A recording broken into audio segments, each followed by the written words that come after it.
Es maravilloso estar con ustedes en nuestra conferencia de Ciencia y Fe. En una conferencia anterior de Ciencia y Fe, tuve la oportunidad de hacer una entrevista con Eric Metaxas sobre mi nuevo libro, El regreso de la hipótesis de Dios. Él y yo estábamos teniendo una discusión fascinante, y aproximadamente a la mitad, él y otros notaron que una de las jóvenes que manejaba la cámara para la entrevista estaba llorando visiblemente. Y luego recibimos una carta del productor que había contratado a esta joven, que había compartido su historia con él. Y básicamente, nos estaba escuchando discutir evidencia científica de la existencia de Dios. Se sintió abrumada por la emoción y nos contó un poco de la historia de fondo en su carta. Y esto es lo que ella dijo. Ella dijo, a lo largo de mi carrera universitaria, los profesores constantemente decían que, basándose en la evidencia que habían proporcionado, no debería haber manera de que alguien en la clase pudiera creer en Dios. Argumentarían que la ciencia estaba probada, y que por tanto, Dios era un mito. No estaba equipada, dijo, para presentar una oposición válida en el debate. Estaba desesperada por encontrar puntos en común entre mis creencias y mi educación científica, pero no pude encontrar ninguno. Continuó explicando que, aunque había terminado su carrera de biología y tenía muy buenas calificaciones, y pudo haber ido a la escuela de posgrado, pero la disonancia cognitiva que experimentó entre su creencia en Dios y el tipo constante de proselitismo en una forma agresiva de ateísmo científico que experimentó por parte de su grupo particular de profesores, la había llevado a tomar otro camino profesional. Al final se dedicó a la producción cinematográfica, y así nos encontró allí esa noche. No es difícil entender cuántos jóvenes estudiantes de ciencias, muchos jóvenes en general, tendrían el tipo de sentimiento que ella tenía de disonancia cognitiva.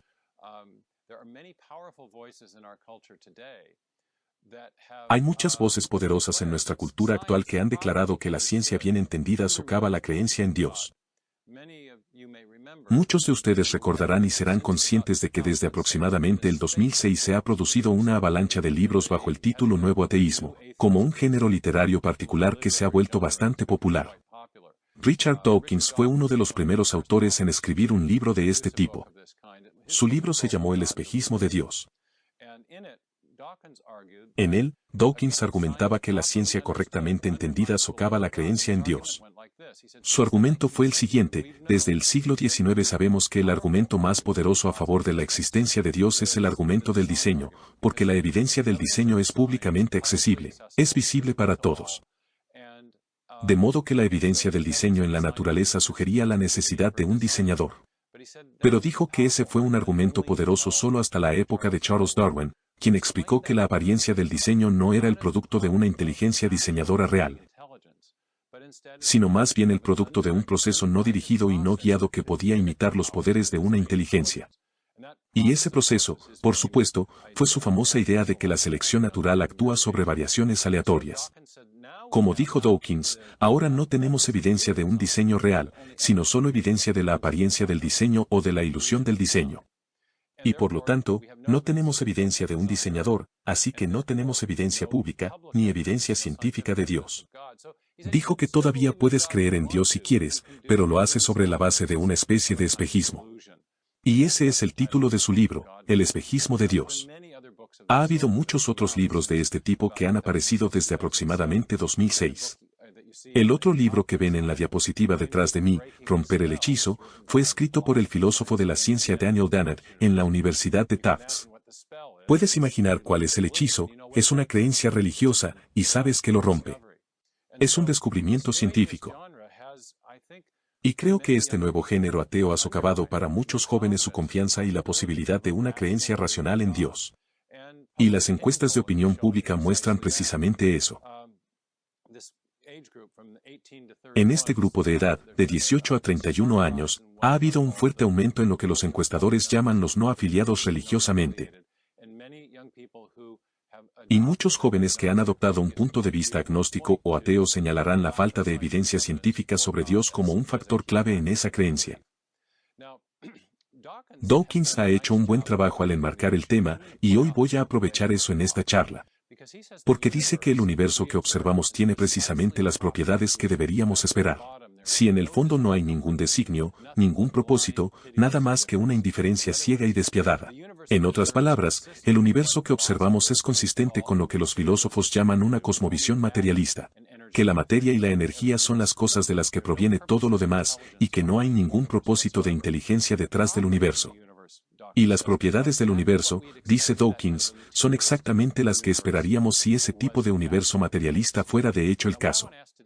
Lo que quiero preguntar hoy es si ese es el caso.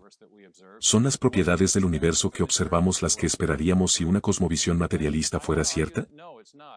Y quiero argumentar que no lo es, y en mi trabajo anterior me he centrado en un solo descubrimiento que no es lo que uno esperaría si el universo fuera producto de una indiferencia ciega y despiadada. Y ese es el descubrimiento de que en la base de la vida, en cada célula viva, en cada organismo vivo, hay una molécula que contiene un código digital. Código para producir las moléculas proteicas importantes que mantienen vivas las células. Esa molécula, por supuesto, es ADN, ácido desoxirribonucleico. Su estructura fue aclarada por primera vez en 1953 por James Watson y Francis Crick.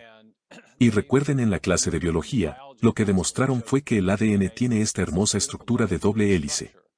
Y en el interior de la molécula hay 4 sustancias químicas llamadas bases. Y en 1953 sugirieron que esta molécula podría ser capaz de transportar información en forma digital o alfabética. En 1957, Francis Crick propuso lo que llamó la hipótesis de la secuencia. Y esta hipótesis fue más significativa que el descubrimiento original de la estructura de doble hélice.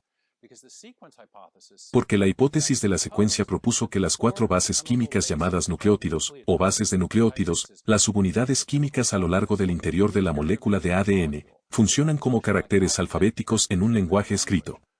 O caracteres digitales en un código de máquina como los ceros y unos que usamos hoy en el software. Y nuestro héroe local aquí en el área de Seattle, Bill Gates, ha dicho que el ADN es como un programa de software, solo que mucho más complejo que cualquiera que hayamos ideado jamás. Lo que mostré en mi libro, Firma en la célula, es que planteo una gran pregunta sobre el origen de la vida. Porque para construir vida necesitas código, del mismo modo que necesitas nueva información para construir un nuevo programa o sistema operativo en tu computadora. Para construir vida en primer lugar, o nuevas formas de vida. Tiene que estar presente nueva información digital en el ADN para construir las proteínas que dan servicio a los tipos de células que están presentes en las nuevas formas de vida. El origen de esta información que encontramos en la base de la vida planteó la pregunta de dónde vino. Y en mi libro, Firma en la célula, sostuve que el origen de la información necesaria para las nuevas formas de vida se explica mejor mediante el diseño de inteligencia. Piensa en esa cita de Bill Gates acerca de que el ADN es como un programa de software. Los programas provienen de programadores. Siempre que vemos información y la rastreamos hasta su fuente, ya sea que estemos hablando de una inscripción jeroglífica o un párrafo de un libro, o un código de software en un programa de computadora, o incluso información incrustada en una radio señal. Cuando rastreas esa información hasta su fuente, siempre llegas a una mente, no a un proceso material. Así, en mis 2 primeros libros, La duda de Darwin y Firma en la célula, sostuve que la información necesaria para construir la primera vida y las formas de vida posteriores sugerían la actividad de una inteligencia diseñadora en el origen y la historia de la vida. En respuesta a mi defensa del diseño inteligente en estos 2 libros, muchos lectores me han preguntado quién creo que es la inteligencia diseñadora responsable de la vida. ¿Acaso una inteligencia diseñadora dentro del cosmos? ¿Un extraterrestre? ¿O es una inteligencia trascendente como Dios? Y es una pregunta interesante porque varios científicos han sugerido que las condiciones en la Tierra primitiva eran tan incompatibles con la formación espontánea de vida a través de una serie de reacciones químicas, que propusieron que la vida podría haber sido sembrada aquí desde el espacio exterior mediante un extraterrestre. Nada menos que el propio Francis Crick propuso ese libro, esa idea en un librito en 1980. Richard Dawkins planteó la idea en una entrevista filmada que le concedió a Van Stan en una película llamada Expulsado en 2009. Nunca he sido convencido por esta hipótesis del diseñador extraterrestre. Por un lado, plantea la cuestión de dónde vino la información para construir el extraterrestre. Pero hay una razón más profunda para ser escépticos acerca de la idea de que la inteligencia diseñadora responsable de que la vida sea una inteligencia inminente dentro del cosmos. Y de eso me gustaría hablar en mi conferencia. Y esa razón más profunda es algo que abordo en mi nuevo libro. Y tiene que ver con un fenómeno que los físicos llaman sintonía fina, o a veces sintonía fina antrópica, de la palabra griega antropos para hombre. El ajuste fino que es necesario para producir un universo propicio para la vida y para los humanos. Algunos de los parámetros de ajuste fino más importantes fueron descubiertos por primera vez por Sir Fred Hoyle, un astrónomo y astrofísico británico-australiano. Hoyle fue al principio de su carrera un ateo acérrimo, y se le citó diciendo que la religión no es más que un intento desesperado por encontrar una salida a la situación verdaderamente espantosa en la que nos encontramos. Continuó diciendo que no le agradaba a la gente porque le quitaba la esperanza al decir cosas así. En cualquier caso, Hoyle, un ateo acérrimo, estaba trabajando en teorías sobre cómo se formaba el carbono. Y se le ocurrió el gran misterio de por qué hay tanto carbono en el universo. La abundancia de carbono era un misterio. Y se dio cuenta de que el carbono era muy importante porque forma moléculas en forma de cadenas que son necesarias para que exista cualquier forma de vida. Sin carbono no hay posibilidad de vida. Y comenzó a pensar en diferentes formas en que podría formarse el carbono. Estaba trabajando en la nucleosíntesis estelar. Estaba pensando en cómo los elementos más grandes que el helio y el hidrógeno podrían haberse formado en las estrellas mientras ardían. Y se encontró con un misterio. Y es que los físicos habían pensado que la manera de construir los elementos más pesados era añadiendo lo que ellos llaman nucleones, neutrones o protones, uno a la vez. Si hay un átomo de helio, tienes 2 neutrones y 2 protones y luego, para llegar al carbono, que tiene 6 neutrones y 6 protones, la idea sería agregar un neutrón y un protón a la vez, y aumentar gradualmente hasta obtener un elemento químico más pesado. El problema es que hay algo llamado la grieta de los 5 nucleones, que es solo una forma de decir que cuando agregas un nucleón a un átomo de helio, ya sea un protón o un neutrón, el átomo es inestable. Tiene una vida media extremadamente pequeña, por lo que se podría considerar como una especie de escalera a la que le faltan peldaños para llegar al helio desde el hidrógeno.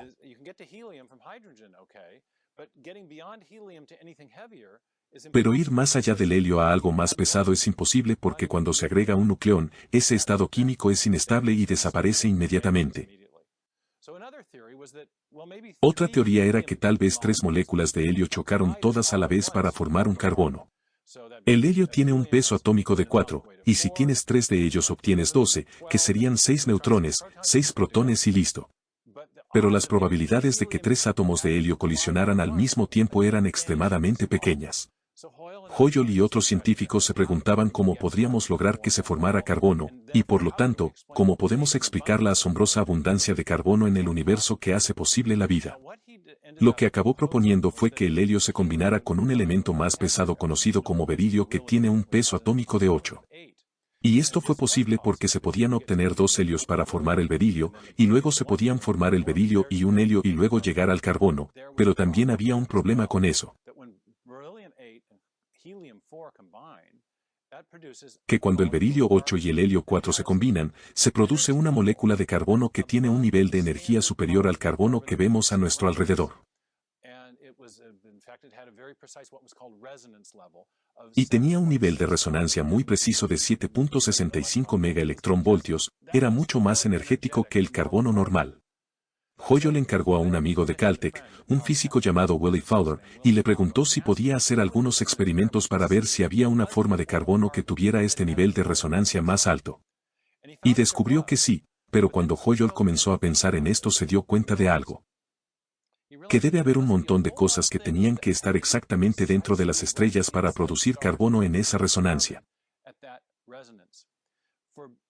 En particular, para que el berilio y el helio se combinen, deben alcanzar velocidades suficientemente altas para superar sus fuerzas electromagnéticas repulsivas.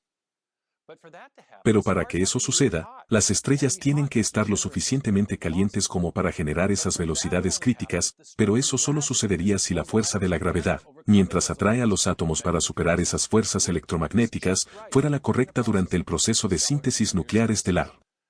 Si la atracción gravitacional fuera demasiado débil dentro de las estrellas, la temperatura no aumentaría lo suficiente como para que los átomos se combinaran para obtener ese alto nivel de energía.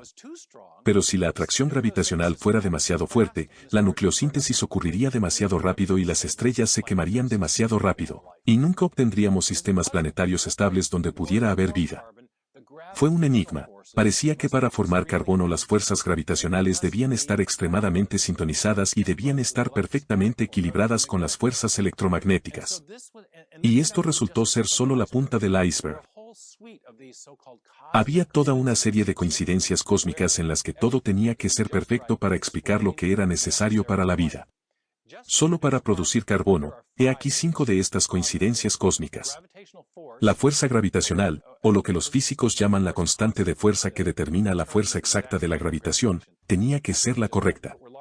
Si fueran más grandes, las estrellas estarían demasiado calientes y se quemarían demasiado rápido y de manera demasiado desigual.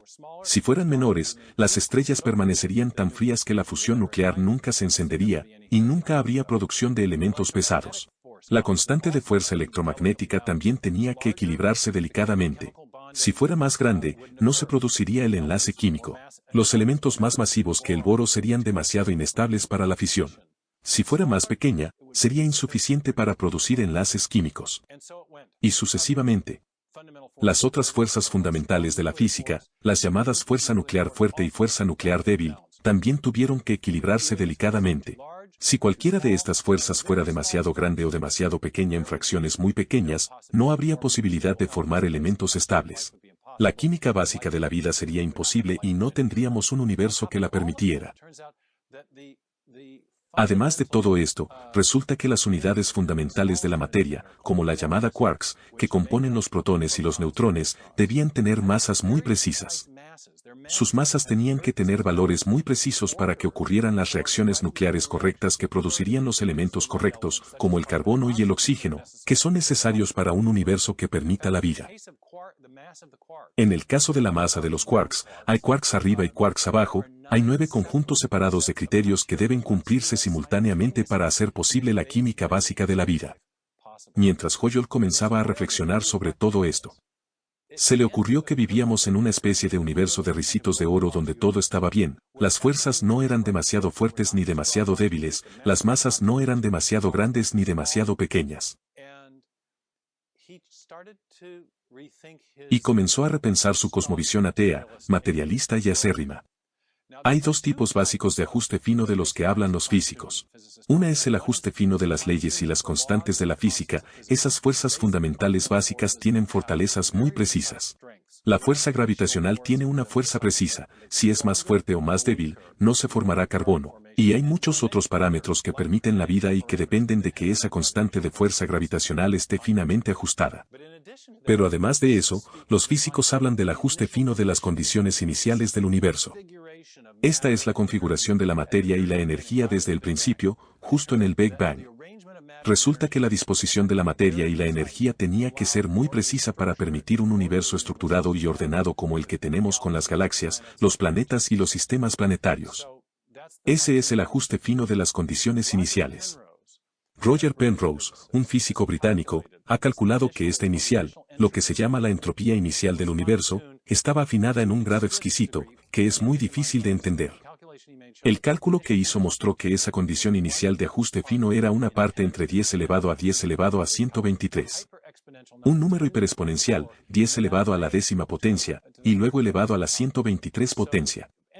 Por ejemplo, los ingenieros que estén familiarizados con el concepto de tolerancias, o cualquiera que haya trabajado un poco con tuercas y tornillos sabe que solo se puede colocar el tornillo en la tuerca si el ajuste es correcto y existe una tolerancia. Si el tornillo es demasiado grande o demasiado pequeño, no encajará. Y ocurre lo mismo con las condiciones iniciales del universo. Hay una tolerancia muy fina. Para conseguir un universo ordenado como el que tenemos, hay tolerancias muy finas. Las condiciones del universo no podrían cambiarse mucho en un sentido u otro. Y el grado de ajuste es exquisito. Además, hay otros parámetros de ajuste fino que son un poco más difíciles de clasificar, ya sea que tengan que ver con las fuerzas fundamentales de la física o con las condiciones iniciales. Hay uno que se relaciona con ambos y se llama constante cosmológica. Esta es la fuerza de empuje hacia afuera que hace que el universo se expanda en oposición a la fuerza gravitacional. Y para conseguir un universo en expansión que no vuelva a colapsar sobre sí mismo, y que permite que prosiga la evolución de galaxias y estrellas. Esa constante cosmológica, esa fuerza que empuja hacia afuera, tiene que ajustarse en un grado muy preciso. El número aceptado entre los físicos tiene un rango, pero el número más comúnmente aceptado es una parte entre 10 elevado a 90. Para poner esto en perspectiva, tengamos en cuenta que solo hay 10 elevado a 80 de partículas elementales en todo el universo. Partículas elementales de 10 elevado a la 80 potencia. Afinar la constante cosmológica por casualidad sería como vendarse los ojos y salir al universo en busca de una partícula elemental, pero no solo una partícula elemental escondida en nuestro universo, podría estar escondida en cualquiera de los 10.000 millones de universos. Ese es el grado de improbabilidad asociado con obtener la constante cosmológica correcta. Es un grado exquisito de ajuste fino. Y muchos de estos parámetros tienen este tipo de ajuste fino. Hay un físico británico llamado John Polkinghorne. Y cuando yo era estudiante de posgrado en Cambridge, él vino y dio una charla a un grupo de estudiantes de ciencias del que yo formaba parte sobre el ajuste fino. Y tenía una pequeña ilustración visual que le gustaba usar, decía que imaginaras que estabas en una nave espacial en el espacio y aterrizabas en una gran estación espacial, y cuando llegabas allí, entrabas y había una habitación que en la puerta decía, máquina creadora de universos. Así que entras, y efectivamente, hay una gran máquina, una enorme consola con diales, perillas y controles deslizantes, y cada uno está configurado con valores precisos. Algunos representan el valor de la fuerza nuclear débil, otros la fuerza nuclear fuerte, algunos la fuerza gravitacional, algunos la fuerza electromagnética, algunos la densidad de masa del universo, todos estos parámetros diferentes. Y resulta que cada uno de los diales, perillas o controles deslizantes está configurado en un valor muy preciso.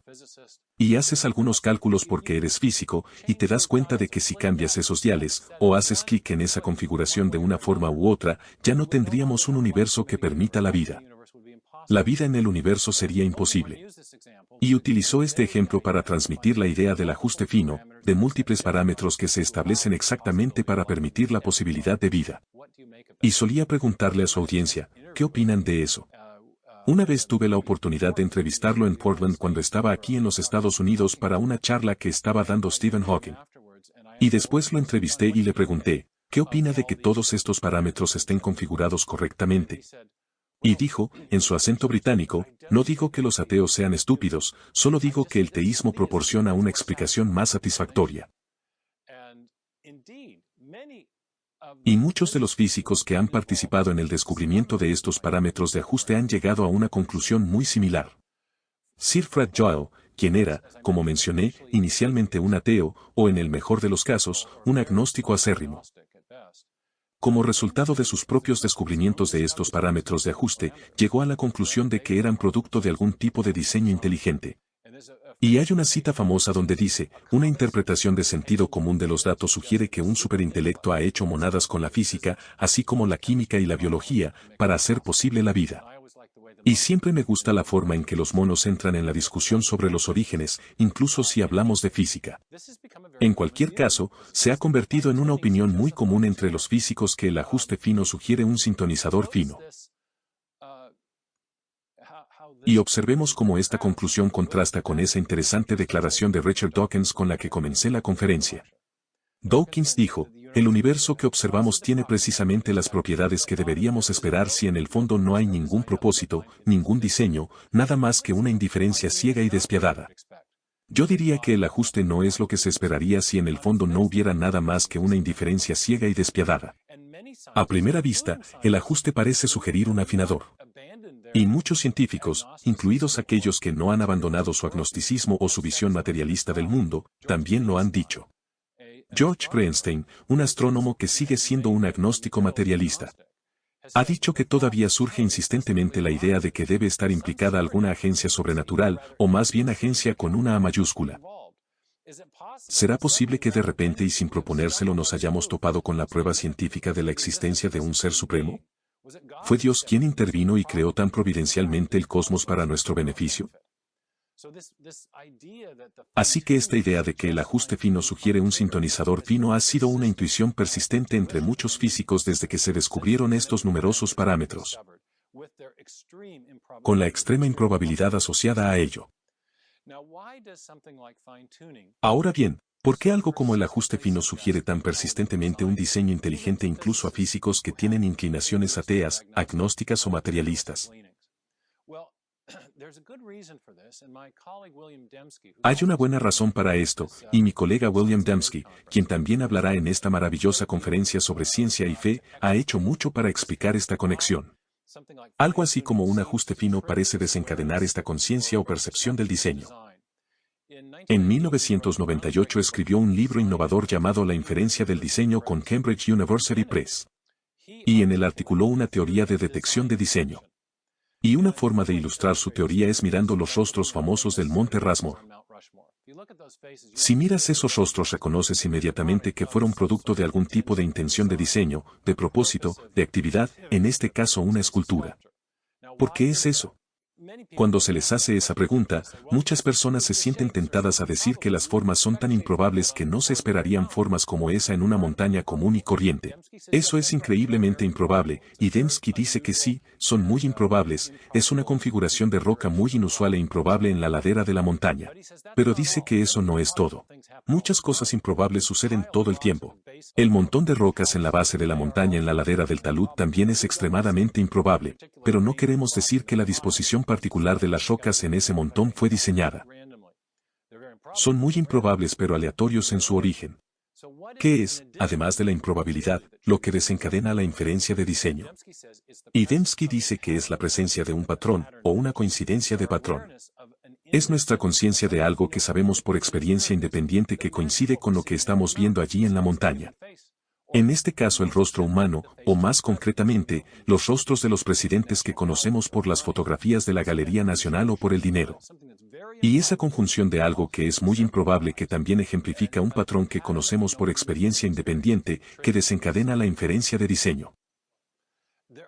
Hay muchas objeciones a la idea de que el ajuste fino apunta a un diseñador inteligente, y las trato todas en mi nuevo libro. Pero la objeción o interpretación contraria más importante y destacada del ajuste fino hoy en día se conoce como multiverso. Es posible que hayas encontrado el concepto de multiverso en algunas películas populares, pero la idea del multiverso es bastante simple. Es la idea de que sí, tenemos estos parámetros increíblemente improbables que se establecieron correctamente para permitir que exista vida en nuestro universo. Pero que hay muchos otros universos con diferentes leyes y constantes de la física y diferentes condiciones iniciales, diferentes disposiciones de materia y energía al comienzo de esos universos. Y que hay suficientes universos de este tipo para hacer probables las características improbables de nuestro universo a una escala megacósmica. Y que en algún lugar de uno de esos multiversos obtendríamos las condiciones adecuadas, y resulta que somos los afortunados. Los físicos a veces lo llaman efecto de selección del observador. Observamos que vivimos en un universo con un conjunto increíblemente improbable de parámetros finamente ajustados que hacen posible la vida. Y creemos que eso apunta al diseño, pero que no nos damos cuenta de que hay un panorama más amplio. Y que hay todos estos otros universos que no tienen esa combinación fortuita de factores. Y resulta que nosotros somos los afortunados. Y esos otros universos. Bueno, ellos no tuvieron suerte. Esta idea solo funciona, y los defensores del multiverso lo entienden tácitamente.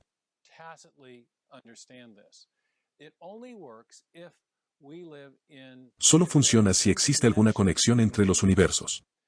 Si los universos están separados unos de otros de tal manera que nunca interactúan de ninguna manera, o si no tuvieran una causa común, entonces las cosas que suceden en un universo no afectarán las cosas que suceden en otro, incluidas las cosas que suceden en un universo no afectarán las probabilidades en otro universo. Es necesario que haya algún tipo de conexión. Y lo que han propuesto los defensores del multiverso son mecanismos generadores de universos que les permiten retratar nuestro universo. Como el afortunado ganador de una lotería cósmica en la que haya algún tipo de proceso que saca universos al azar. Y como tal, eventualmente surgiría un universo con la combinación correcta de condiciones iniciales, leyes y constantes de la física. Y se han propuesto dos mecanismos principales diferentes de generación de universos. Y ambos forman parte de modelos cosmológicos especulativos. Uno de los mecanismos generadores del universo se llama campo inflatón, y eso es parte de lo que se conoce como cosmología inflacionaria. Otro mecanismo generador de universos se conoce como exploración del paisaje de cuerdas, y eso es parte de algo llamado teoría de cuerdas. Permítanme hablar un poco sobre estas cosmologías especulativas y dónde encajan estos mecanismos generadores de universos. Y luego volveremos al ajuste fino y mostraremos por qué el multiverso no explica en última instancia el ajuste fino. La primera de estas cosmologías especulativas se conoce como modelo cosmológico inflacionario, o modelo del Big Bang inflacionario. Y esta fue la idea que sugiere que el universo tuvo un comienzo pero se expandió muy rápidamente durante los primeros milisegundos de su existencia. Y luego disminuyó la velocidad a un ritmo más tranquilo. Pero el universo en esa expansión fue producido por lo que se llamó un campo de inflación, una especie de energía que empuja hacia afuera y que causó la rápida expansión del universo. La idea es que cuando el campo inflatón se desacelera o se vuelve menos intenso en ciertas áreas localizadas, el nivel de energía se apaga. Y cuando alcanza el nivel de energía correcto, se crearía un nuevo universo. Ese es el mecanismo por el cual se generarían nuevos universos en el modelo inflacionario. Puedes ver en esta imagen el tipo de idea que los físicos tienen en mente, que habría un universo inicial y luego se crearían estos múltiples universos burbuja. Cada uno de estos universos burbuja tendría las mismas leyes básicas y constantes de la física que tenemos en nuestro universo porque el campo inflatón opera uniformemente en todos estos universos burbuja a medida que surgen. Pero cada nuevo universo burbuja obtendría un nuevo conjunto de condiciones iniciales, una nueva configuración de masa y energía. Por lo tanto, no explica todo el ajuste fino, solo explica una parte del ajuste. Si es cierto, podría hacerlo. El otro modelo cosmológico especulativo se basa en la teoría de cuerdas.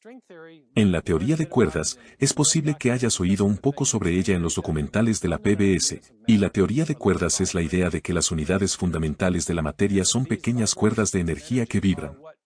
Y que esas cuerdas vibrantes de energía se manifiesten, o hagan posibles, las partículas elementales como los electrones o los quarks que forman los protones y neutrones.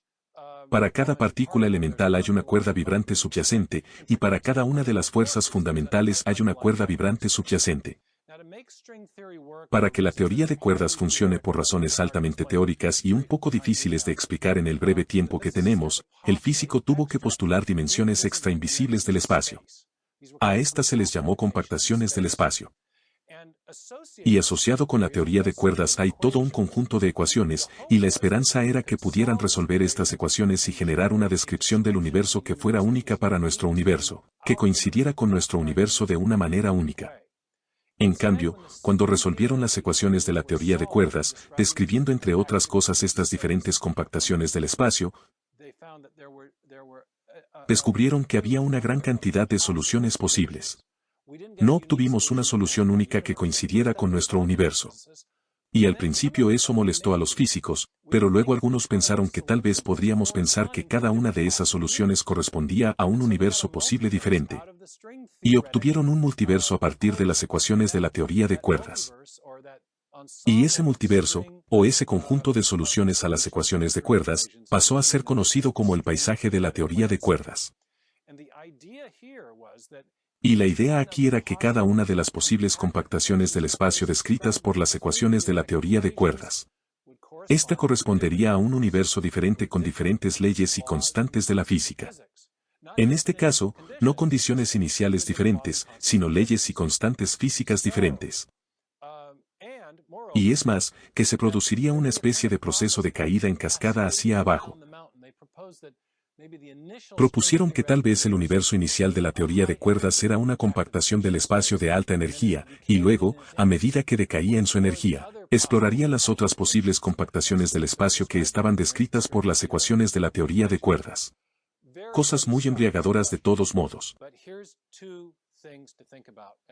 Pero, aquí hay dos cosas en las que pensar sobre si el multiverso explica el ajuste fino, así como la hipótesis del diseño teísta o inteligente. Dos razones para pensar que no es así. Recuerda que dijimos que había dos tipos diferentes de ajuste fino.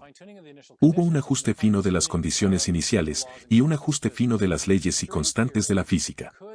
En principio, la teoría de cuerdas podría explicar el ajuste fino de las leyes y constantes de la física, generando un conjunto lo suficientemente grande de diferentes conjuntos de leyes y constantes de la física, como para hacer que el nuestro sea inevitable a medida que se explora el panorama de la teoría de cuerdas. Por otro lado, el multiverso cosmológico inflacionario no proporciona nuevas leyes y constantes de la física, pero sí nuevas condiciones iniciales. Si de alguna manera se combinan esos dos mecanismos generadores de universos, es posible que se puedan generar suficientes universos del tipo correcto con diferentes combinaciones de leyes y constantes de la física, por un lado, así como diferentes combinaciones de condiciones iniciales, por el otro. Para obtener un conjunto lo suficientemente grande como para hacer probable nuestro universo, en última instancia dentro de esa gran cantidad de universos que serían generados por estos dos mecanismos separados. ¿Cómo se compara esa explicación con la explicación del diseño teísta o diseño inteligente? Creo que falla por dos razones principales. En primer lugar, es una explicación muy complicada. No pasa la prueba de la navaja de Occam. Recuerda que la navaja de Occam era la idea de que, en igualdad de condiciones, deberíamos preferir hipótesis que no multipliquen entidades teóricas. Deberíamos preferir la explicación más simple en el sentido de no postular muchos postulados teóricos puros. La hipótesis del diseño postula un postulado teórico claro y simple, un sintonizador fino. Un afinador inteligente trascendente explica el ajuste fino. Mientras que el multiverso tiene que postular el mecanismo generador del universo de la teoría de cuerdas, más el mecanismo generador del universo de la cosmología inflacionaria. Pero cada uno de esos mecanismos implica la postulación de múltiples postulados teóricos. Cosas que nunca podríamos observar y que se construyen en la mente de los físicos para explicar las cosas que observamos. No hay nada malo en hacer eso, la física lo hace todo el tiempo. La inferencia para un diseñador es una postulación de algo que no podemos observar para explicar cosas que sí podemos. Pero observa que la inferencia al diseño es mucho más simple en el sentido de la navaja de Occam que en el multiverso. El multiverso, en primer lugar, tiene múltiples universos, miles de millones de ellos, pero también tiene que postular que los campos de inflación existen, que los campos de inflación en el proceso de inflación continuarán eternamente en el futuro. Que los campos de inflación producirán nuevos universos, no lo sabemos, eso es solo una postulación. Si tienen las energías de corte correctas dentro de los intervalos de tiempo de corte correctos, el multiverso también tiene que postular que las cuerdas existen y que son los constituyentes fundamentales de la realidad material. Ese es un postulado teórico. Que existen 6 o 7 dimensiones espaciales ocultas, que todas las diferentes compactaciones de estas dimensiones espaciales extraocultas existen como universos diferentes. Que cada solución matemática a las ecuaciones de la teoría de cuerdas corresponde a un universo existente con diferentes leyes y constantes de la física, y que hay suficientes universos para hacer probable el improbable ajuste fino de nuestro universo. A esto lo llamo, no 6 cosas imposibles antes del desayuno, como en Alicia en el País de las Maravillas. Se trata de 8 conjeturas inverosímiles antes del desayuno. En mi libro muestro que hay algunos más de los que cabría en estas 2 diapositivas. La primera razón para preferir la hipótesis del diseño inteligente a la hipótesis del multiverso es que la hipótesis del diseño inteligente es mucho más simple en el sentido de la navaja de Occam. Postula menos entidades y postulados teóricos abstractos. Pero la segunda razón para preferir el diseño inteligente al multiverso es que el multiverso no explica el ajuste fino, al menos no en última instancia. Ambos mecanismos generadores de universos, la teoría de cuerdas que explora el mecanismo del paisaje y el mecanismo de energía de cierre de la inflación de la cosmología inflacionaria. Ellos mismos requieren un ajuste previo exquisito. En el caso de la cosmología inflacionaria, tanto la energía de corte como el intervalo de tiempo en el que se produce ese corte tienen que ajustarse con precisión para que sea posible generar un nuevo universo, incluso en teoría. En el panorama de la teoría de cuerdas, hay múltiples cosas que deben ajustarse con precisión, la más importante de las cuales es establecer el primer universo posible en el nivel de energía más alto para que pueda descender en cascada por el paisaje para explorar todos los demás posibles. De modo que todos los diferentes universos eventualmente son instanciados o llegan a existir. Aunque el multiverso intenta explicar el ajuste fino, en realidad termina presuponiendo fuentes previas de ajuste fino inexplicables.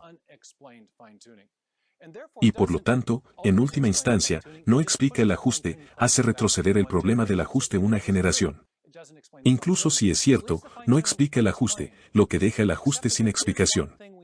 Excepto que hay una cosa que sabemos por experiencia que siempre produce un ajuste fino o que siempre está asociada con el ajuste fino, y es la inteligencia. Piensa en los otros sistemas que diríamos que están perfectamente afinados. Una fina receta francesa, un exquisito reloj suizo. Cualquier buena pieza de maquinaria, un motor de combustión interna, un código digital en un programa de software. O el ajuste que vemos en el universo. Los sistemas de ajuste fino tienen en común esos dos criterios de detección de diseño de los que hablamos, una disposición o conjunto de parámetros altamente improbable que también ejemplifica una especificación funcional. Y por lo tanto sabemos de algo que explica el ajuste fino, y eso es la mente o la inteligencia. En última instancia, el multiverso no explica el ajuste fino, sino que deja sin explicar algo que solo explicamos mediante referencia a la agencia inteligente. Es decir, ajuste fino o conjunción de una pequeña especificación de probabilidad. Y eso es lo que es el ajuste fino, una pequeña especificación de probabilidad. De ahí la incorregible intuición del diseño a la que se enfrentan los físicos cuando piensan en este problema. Y no creo que ese ajuste lo haya explicado. Si tenemos evidencia de un diseñador inteligente en el ajuste fino, ¿de qué tipo de diseñador estamos hablando?